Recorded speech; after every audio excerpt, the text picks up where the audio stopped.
Bano ekikwekweto bakisimbye mu kitundu ky'e Kawuku mu Katabi emisana ga leero okwaza buli ttakisi eva n'okugenda e Kampala.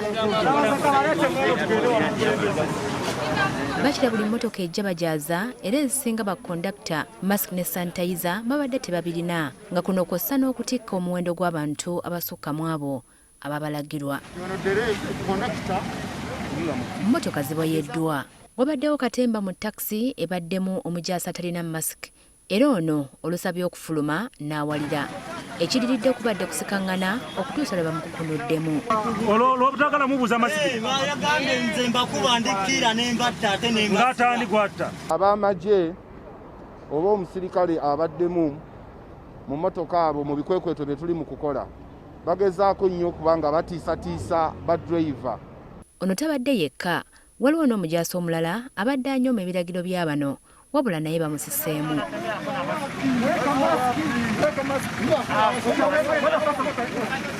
Akuliddemu ekikwekweto nga ye Richard Kiyaga agamba nti abattakisi babadde basusse okuvumaganya omulimu gwabwe nga banyooma ebyabalagirwa. Ekigambo kino kibadde kiragajjaddwa nnyo, twasooka ne tukikola bulungi naye wabaddewo obulagajjavu ng'abantu bali takisinze olw'okuba nga tebateekako masiki, nga tebaagala kuzambala ate nga n'okunaaba mu ngalo tebaagala.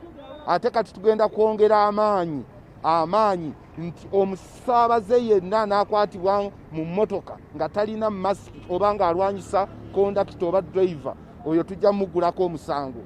Ababoyeddwa ttakisi zaabwe baliko bye boogedde. Mugamba yinga ne masiki ng'agirina ye batuuka munda akola kiki katukunda nga musayira wuuki era musanze wali nga simaide temuli sibadde mukola. Abakoze ekikwekweto beeweze okugenda mu maaso nakyo okutuusa nga bannaabwe baweddemu obunyoomi. Basaale nnyo okulaba nti oluguudo lw'Entebbe tetufunako incidents nga ziri mu ttakisi. Kubanga abantu be bantu balina okunyooma, balimu ebyobufuzi bingi.